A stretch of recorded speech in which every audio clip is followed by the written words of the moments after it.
세탁할 때 딱 반 컵만 넣어보세요. 쉰내, 땀 냄새가 싹 사라집니다. 빨래를 깨끗이 했는데도 옷에서 묘한 냄새가 나시죠? 특히 운동복이나 수건 있잖아요. 마르면 괜찮은데 땀 조금만 나면 바로 그 냄새가 올라와요.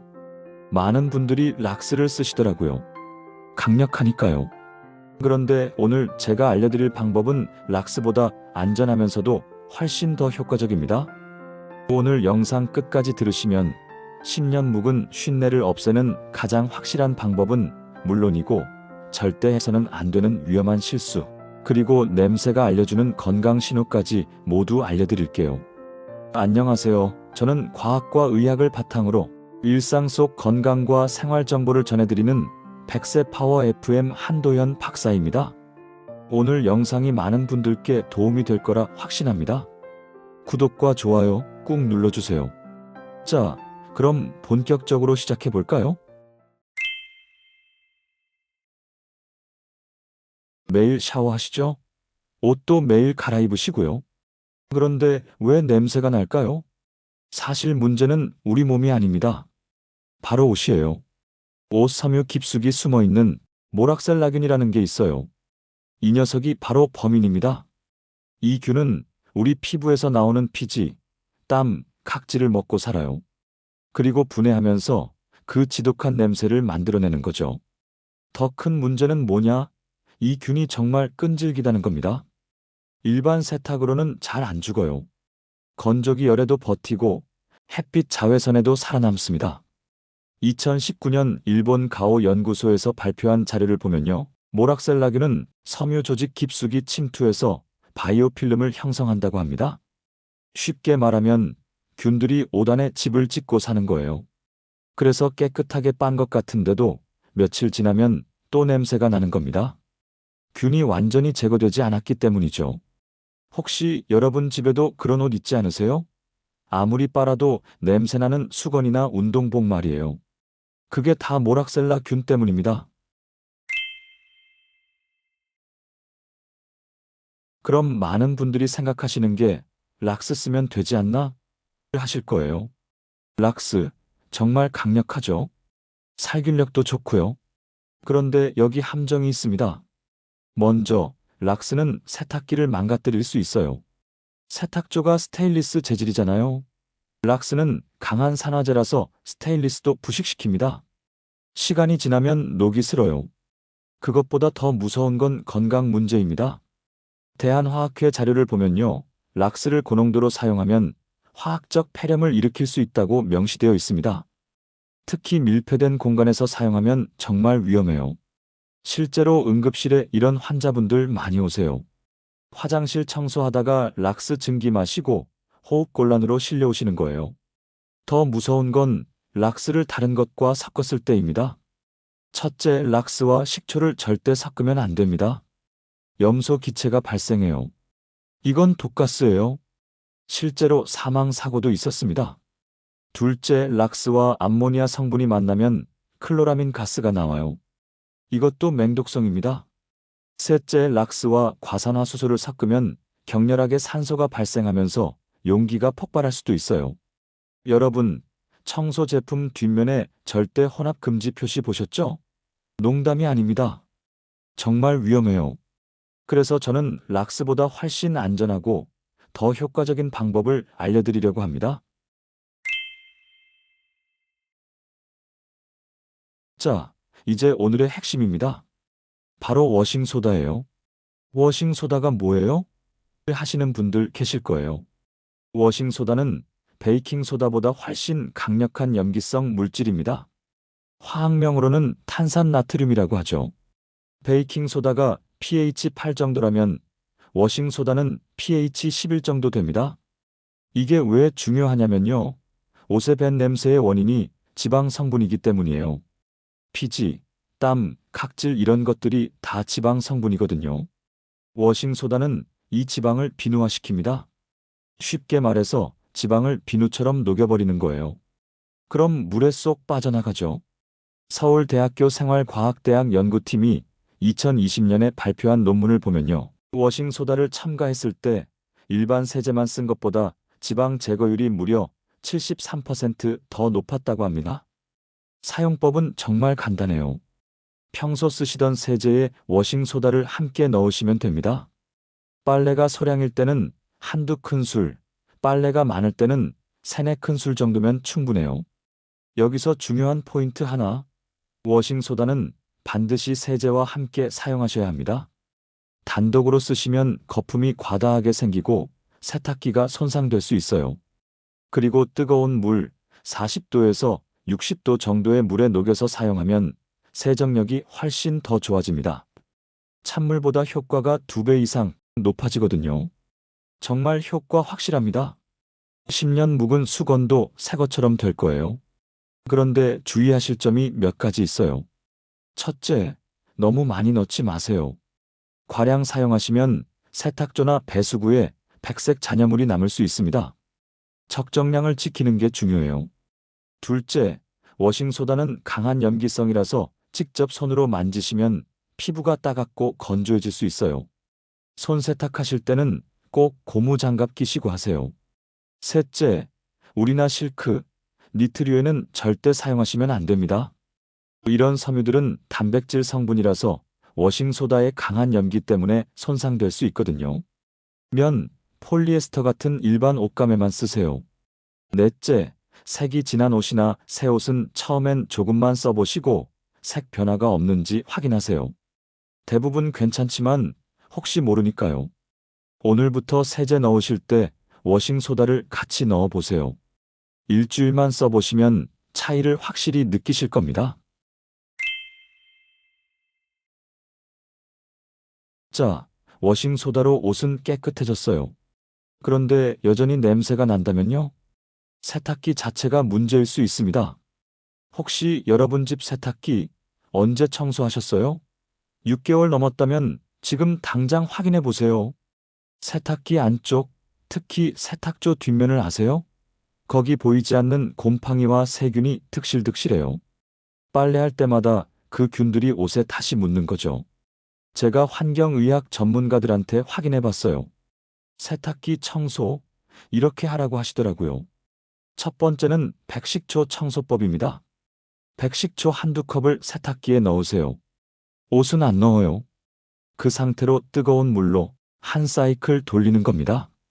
식초의 산성 성분이 세탁조에 낀 비누 찌꺼기, 곰팡이, 석회질을 다 녹여줘요. 한 달에 한 번만 해도 효과 확실합니다. 두 번째는 과탄산소다와 구연산을 활용하는 방법이에요. 과탄산소다 10스푼, 구연산 1스푼 비율로 섞어서 세탁기에 넣으세요. 역시 뜨거운 물로 돌리면 됩니다. 과탄산소다는 산소계 표백제예요. 산소가 막 발생하면서 세균을 죽이고 찌꺼기를 밀어내죠. 구연산은 석회질 제거에 탁월하고요. 이 두 가지 방법을 한 달에 한 번씩 번갈아 해보세요. 세탁기에서 나던 그 퀴퀴한 냄새가 싹 사라질 겁니다. 아, 그리고 빨래 끝나면 세탁기 뚜껑 꼭 열어두세요. 습기가 차면 균이 번식하거든요. 통풍이 제일 중요합니다. 자, 여기서 중요한 질문 하나 드릴게요. 냄새가 건강 신호일 수 있다는 거 아셨나요? 많은 분들이 냄새를 단순히 불쾌한 것으로만 생각하시는데요. 사실은 우리 몸이 보내는 경고 신호일 수 있습니다. 먼저 옷에서 나는 냄새부터 말씀드릴게요. 세탁조나 옷에서 번식한 모락셀라균 같은 세균들이요, 옷을 통해 우리 피부로 옮겨갈 수 있어요. 그러면 피부염이나 호흡기 질환, 심하면 천식이나 폐렴까지 유발할 수 있습니다. 특히 면역력이 약하신 어르신들이나 폐 질환이 있으신 분들은 더 조심하셔야 해요.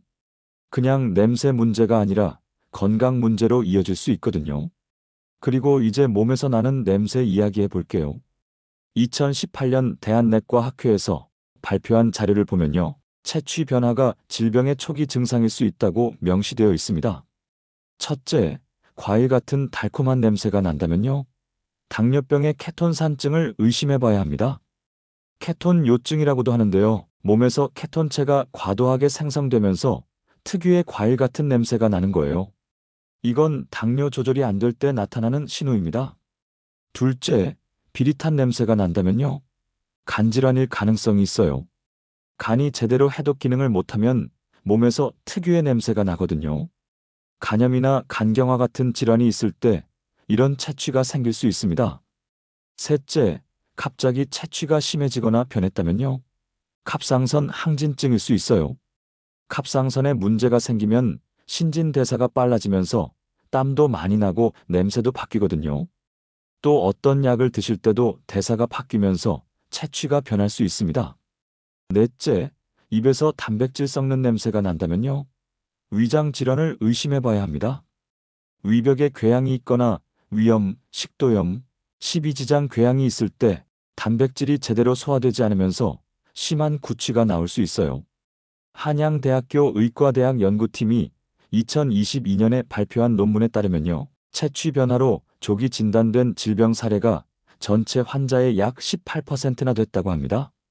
그러니까 평소에 없던 냄새가 갑자기 나기 시작했다면 그냥 넘기지 마시고 꼭 병원 가보세요. 내시경 검사나 혈액 검사로 건강 상태를 확인하시는 게 중요합니다. 냄새는 우리 몸이 보내는 신호예요. 귀 기울여 들어야 합니다. 자, 워싱소다가 세탁에 좋다는 건 이제 다들 아시죠? 그런데 여기서 끝이 아닙니다. 워싱소다, 집안 곳곳에서 활용할 수 있어요. 첫째, 주방 청소에 탁월합니다. 싱크대 기름때 있잖아요. 워싱소다 2스푼을 따뜻한 물에 녹여서 닦아보세요. 기름때가 말끔히 사라집니다. 가스레인지 찌든 때도 마찬가지예요. 워싱소다에 물을 조금씩 넣어서 되직한 반죽처럼 만들어서 발라두세요. 10에서 15분 후에 닦으면 깨끗해져요. 둘째, 배수구 냄새 제거에도 좋습니다. 배수구에서 올라오는 그 퀴퀴한 냄새 있잖아요. 워싱소다 3-4스푼을 배수구에 넣고 뜨거운 물을 부어주세요. 지방 성분을 녹여서 냄새를 잡아줍니다. 일주일에 한 번만 해도 배수구 냄새 걱정 없어요. 셋째, 욕실 청소에도 효과적입니다. 욕실 타일에 낀 때나 곰팡이 있죠? 워싱소다를 뿌리고 칫솔로 문질러 보세요. 락스보다 안전하면서도 효과는 확실합니다. 자, 여기서 많은 분들이 헷갈려 하시는 게 있어요. 베이킹소다랑 워싱소다가 뭐가 다른지 많이들 물어보시더라고요. 좋은 질문입니다. 베이킹소다는 냄새 제거나 부드러운 세척에 좋아요. 탈취, 중화, 가벼운 청소용으로 쓰시면 되고요. 워싱소다는 훨씬 강력합니다. 지방이나 기름때처럼 찌든 때를 제거할 때 쓰는 거예요. 세탁이나 주방 청소에 딱이죠. 그리고 중요한 거, 이 둘을 섞어서 쓰면 안 됩니다. 화학 반응이 일어나면서 효과가 떨어지거든요. 마지막으로 보관법 말씀드릴게요. 워싱소다는 습기를 흡수하는 성질이 있어요. 그래서 반드시 잘 밀폐해서 보관하셔야 합니다. 습기 차면 딱딱하게 굳어버려요. 그리고 어린이나 반려동물 손이 닿지 않는 곳에 두세요. 강한 염기성이라서 먹으면 위험합니다. 직사광선은 피해 주시고 서늘한 곳에 보관하시면 됩니다. 개봉 후에는 1년 이내에 사용하시는 게 좋아요. 시간이 지나면 효과가 떨어지거든요. 혹시 굳어버렸다면요? 버리지 마시고 그대로 쓰셔도 됩니다. 효과는 똑같아요. 다만 녹이기가 좀 어려우니까 따뜻한 물에 넣어서 저어주세요. 워싱소다 하나면 세탁도 하고 집안 청소도 하고 정말 만능입니다. 자, 오늘 이야기 핵심만 정리해드리면요. 첫째, 옷냄새의 원인은 모락셀라 균입니다. 섬유 깊숙이 숨어서 일반 세탁으로는 안 죽어요. 둘째, 워싱소다 반 컵이면 충분합니다. 빨래량에 따라 세제 넣고 워싱소다 몇 스푼만 추가하세요. 지방 성분을 녹여서 냄새를 완전히 제거해줍니다. 셋째, 세탁기 청소는 한 달에 한 번. 백식초나 과탄산소다와 구연산으로 깨끗하게 관리하세요. 넷째, 락스는 가급적 피하세요. 세탁기도 망가뜨리고 건강에도 위험합니다. 워싱소다가 훨씬 안전하고 효과적이에요. 다섯째, 냄새 변화는 건강 신호입니다. 갑자기 이상한 냄새가 나면 병원 가보세요. 여섯째, 화학물질 절대 섞지 마세요. 특히 락스는 어떤 것과도 혼합 금지입니다. 오늘 당장 실천해 보세요. 워싱소다 하나면 10년 묵은 쉰내도 사라집니다. 여러분, 오늘 영상 어떠셨나요? 냄새는 그냥 불쾌한 게 아니라 우리에게 뭔가를 알려주는 신호입니다. 내 몸의 신호이기도 하고 세탁 방법이 잘못됐다는 신호이기도 하죠. 오늘부터 워싱소다 반 컵으로 여러분의 빨래가 달라질 겁니다. 쉰내, 땀냄새 걱정 없이 상쾌한 하루 보내세요. 다음 영상도 놓치지 않으시려면 구독과 알림 설정 꼭 부탁드리고 좋아요는 영상 제작에 큰 힘이 됩니다. 오늘도 여러분의 건강을 응원합니다. 지금까지 건강을 지식이 아닌 습관으로 바꿔드리는 100세 파워 FM 한도연 박사였습니다. 감사합니다.